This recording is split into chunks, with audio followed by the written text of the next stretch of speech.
नमस्कार, हमारे खास कार्यक्रम मत चूको चौहान में आपका बहुत बहुत स्वागत है। मैं हूं आपके साथ श्वेता सिंह।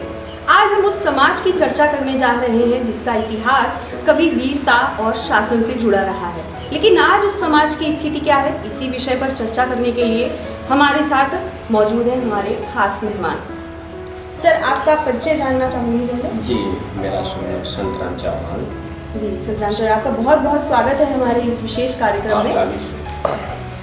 जैसा कि आप शिक्षा के क्षेत्र से जुड़े हुए हैं, तो सबसे पहले मैं इतिहास की बात उठाती हूँ। इतिहास में जब हम पृथ्वीराज चौहान जी के शासनकाल के पर नज़र डालते हैं तो हमारा समाज शासक के तौर पर अपनी पहचान रखता है। लेकिन अब जब वर्तमान स्थिति की पर नज़र डालते हैं तो यही समाज की स्थिति आज ऐसी है कि ये बिल्कुल हाशिए पर आकर खड़ा हो गया है। तो इसके पीछे किन चीज़ों की वजह मानते हैं आप? देखिए, मूल रूप से जिन दिनों हमारे आक्रांताओं ने आक्रमण किया, उन दिनों समस्या यह हुई कि हमारी संस्कृति और सभ्यता, शिक्षा सबका हनन कर दिया गया।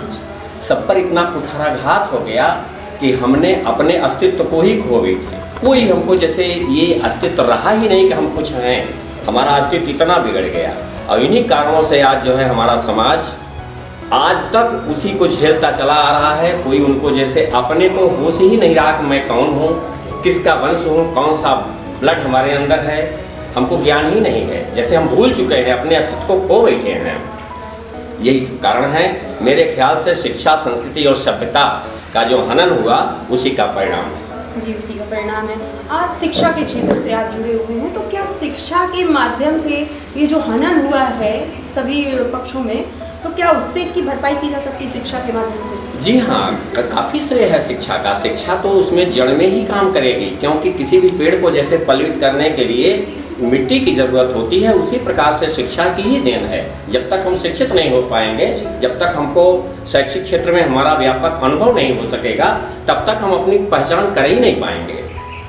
जी, जैसा कि हम लोग काफ़ी समय से ग्राउंड सर्वे कर रहे हैं जौनपुर ज़िले में, तो यहाँ पर एक चीज़ देखने में मिली है कि जौनपुर ज़िले में अधिकतर चौहान समाज के लोग जो हैं वो समृद्ध हैं बिल्कुल, फिर भी राजनीतिक रूप में उनका जो योगदान है वो काफ़ी कम दिखाई देता है। इसके पीछे क्या वजह है? इसे कैसे, मतलब इसकी भरपाई कैसे की जाएगी? इसके लिए अपने समाज को ऐसे ही जो कोई मुखिया हों, कोई योग्य पुरुष हों, उनके पीछे रहकर, उनके निर्देश में रह के, उनकी दिशाओं में रह कर के हमको आपको जो है आगे बढ़ना होगा, तभी हम बढ़ पाएंगे। क्योंकि हमारा समाज प्रायः जो है जब से आज़ादी में तो आया ज़रूर, सारे लोग आज़ाद हुए, किंतु हम अपने को आज़ाद नहीं माने। हमेशा हम अपने को पीछे ही रखते रहे, किसी न किसी के पीछे ही चलना हमने अपने आप की वृत्ति बना रखी है। इससे हटना होगा, इससे दूर चलना होगा, तभी हमारा समाज आगे बढ़ पाएगा।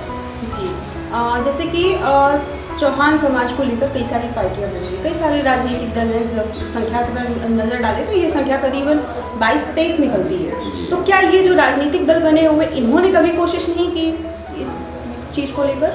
वास्तव में ये जो छोटे छोटे संगठन या समुदाय लोग बना के रखे हैं, इससे भला अच्छा है। मैं मानता हूँ कि लोग संगठित हो रहे हैं, संगठित होने का प्रयास कर रहे हैं, लेकिन मेरे ख्याल से पूरे समाज में अगर हमारी यह पहचान बन पाएगी, जब तक हम किसी राजनीतिक पार्टी के हिस्से में नहीं आ पाएंगे तब तक कुछ नहीं हो पाएगा। हाँ, इतनी मेरी सोच है कि सारे संगठन के लोग एक होकर, एक झंडे के नीचे आकर अपनी आवाज़ को उठावें, तो निश्चित ही हमें सफलता मिलेगी। जी, आपकी नज़रों में कोई नेता अभी तक ऐसा निकला जिसने? ऐसा तो मेरी दृष्टि में इस प्रकार से कोई नहीं है। हाँ, मैंने जो सुन रखा है, हमारे माननीय ये मुकेश जी जो हैं, इनके जो धर्मनिष्ठ, इनके कर्मनिष्ठ, इनकी जो सोच है समाज के सेवा के प्रति जो है, ये काफ़ी समर्पित है समाज के प्रति। ये बहुत बड़ी उपलब्धि की बात है। ऐसा हमारे समाज में अभी तक मेरी दृष्टि में न कोई रहा है और न कोई है। अगर हैं तो इनके सिवा कोई दूसरा नहीं। अगर नज़र डालें युवाओं की बात हम लोग कर लेते हैं, तो युवा समाज जो है, युवा जितने भी हैं आजकल बेरोजगारी से काफ़ी पीड़ित हैं। तो इनकी इस समस्या को कैसे निदान हो सकता है? इनकी समस्याओं का निदान का एक ही मार्ग है। जब तक हमारी कहीं राजनीतिक भागीदारी नहीं हो पाएगी, तब तक हमारी आवाज़ ऊंचे तक पहुंच नहीं पाएगी ना। और जो हमारी वैसे भी हम आर्थिक स्थिति से दबे पड़े हैं, और ऊपर से अगर हमारी कोई राजनीतिक पकड़ नहीं है तो हम और आगे नहीं बढ़ पा रहे हैं। इसलिए राजनीति में तो हमें बढ़ना ही होगा। जब तक हम राजनीति में अपनी भागीदारी नहीं बनाएंगे, पूरा जो है अपना समय देने का प्रयास नहीं करेंगे, जानेंगे नहीं, तब तक हम कुछ नहीं कर पाएंगे।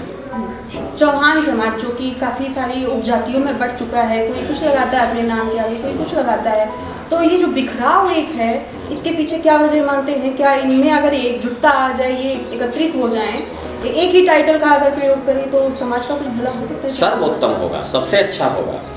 लेकिन मैं कहता हूँ कि विचार हमारे जो दबे हुए हैं, उन विचारों को जब तक हम ऐसे लोगों का विचार नहीं जानेंगे, अपने से श्रेष्ठ लोगों के हम सानिध्य में नहीं रहना चाहेंगे, तब तक हमें होश ही नहीं होगा, हम ज्ञान ही नहीं अपने आप को प्राप्त कर सकेंगे ना।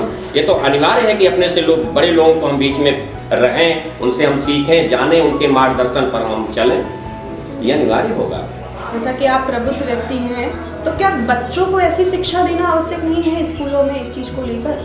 क्यों नहीं, बिल्कुल आवश्यक है। सबसे बड़ी बात तो मैं चाहूँगा कि अपने ही घरों में अपने बच्चों को हम ऐसी प्रेरणा दें, ऐसी शिक्षा दें, ऐसा उनको भावात्मक ऐसा विचार उनके अंदर डालें कि हम अपने आत्मसम्मान को जो खो बैठे हैं उससे जो है निकलें हम।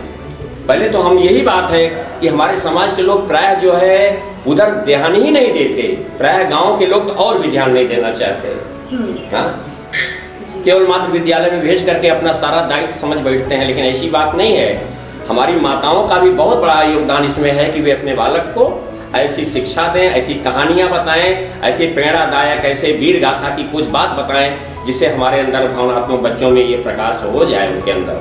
जी, मतलब एक तरह से अभिभावकों को भी बिल्कुल, शिक्षक की भूमिका, क्योंकि कारण ये है कि बालक 8 घंटे तो विद्यालय में जरूर रहता है, शेष 16 घंटे तो माँ के ही और पिता के बीच में रहता है ना। माँ का तो सबसे बड़ा दायित्व है, माँ जो चाहे सो बना सकती है बालक को। जैसे कुम्हार की भूमिका होती है कि मिट्टी तो वही होती है, लेकिन कुम्हार अनेकानेक उससे जो है तमाम ऐसी वस्तुएं उसे तैयार कर देता है, वो सारी देन तो कुम्हार की ही है ना। मिट्टी तो मिट्टी एक रहती है, उसी प्रकार से माँ की भूमिका तो सर्वोपरि है। जी। अब जैसा कि इतिहास में हम कभी शासक के तौर पर जाने जाते थे पृथ्वीराज चौहान जी के शासनकाल में, अभी आई चर्चा हो रही है मुकेश सिंह चौहान जी की, तो दोनों में क्या समानता ऐसी देखते हैं? क्या मुकेश सिंह चौहान जी वो पृथ्वीराज चौहान जी के समय का शासन वापस उस तरह से कुछ ला सकते हैं? बिल्कुल ला सकेंगे, इसमें कोई संदेह नहीं होगा। हाँ, इतना है कि अपने आत्मबल को ऊंचा करना होगा, सामाजिक उत्थान के लिए इनको संगठन की ओर विशेष बल देना होगा, समाज की सेवा करनी होगी। बिना त्याग किए, बिना सेवा किए जो है उस पथ पर चलना संभव नहीं हो सकेगा, ये अक्षरशः लाना ही होगा। बिना समाज की सेवा किए, बिना लोगों को जागृत किए, शैक्षिक क्षेत्र की ओर उनको मानसिक तौर से उनके बढ़ावा देना, ये इनका पूरा लक्ष्य होना चाहिए। जब ऐसा ये कर सकेंगे तो हम अपने पुराने जो भी हमारे इतिहास के हो रहे हैं सब सपने हमारे पूरे हो सकते हैं, इसमें कोई संदेह नहीं है। जी हाँ, बिल्कुल हो सकेगा, और ये लगे हैं, लगे रहे हम लोग साथ देंगे। जैसा कि सर आप बुद्धिजीवी वर्ग से हैं, समाज जो चौहान समाज है खास करके, ये काफ़ी बिखरा हुआ है, तो इनको एक पटल पर लाने के लिए आप कुछ सुझाव देना चाहेंगे? मेरे विचार से सुझाव यही उपयुक्त होगा कि जो साख बिगड़ी हुई है, जो लोगों में एक विचारों में तब्दीलता आई है, उसको बदलना होगा। हमें पूर्ण रूप से जो है ईमानदारी के साथ, कर्मनिष्ठा के साथ, सत्यनिष्ठा के साथ सेवा करनी होगी। बिना सेवा के हमें यह काम मिलना असंभव बन जाएगा, सेवा तो करनी ही होगी। इसके लिए आजकल जैसा पृथ्वीराज चौहान जी के समय में रहा, यदि संगठन रहा होता, यदि उस समय भी हम संगठित रहे होते तो शायद आज हमारी ये दुर्दशा न हुई होती।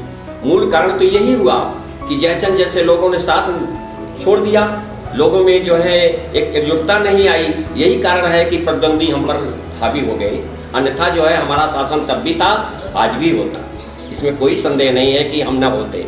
लेकिन मात्र केवल संगठन के अभाव के नाते ही हुआ। हमारी जनशक्ति जो है बिखर गई, हमारी मानसिकता जो है बिगाड़ दी गई, हमारे अस्तित्व को और सत्ता का विलीन कर दिया गया, ह्रास हो गया। यही समूलता है। जी। तो ये थे हमारे साथ आज के विशेष कार्यक्रम में संतराम चौहान जी। तो अगले कार्यक्रम में मुलाकात होगी किसी नए खास मेहमान से, तब तक के लिए नमस्कार।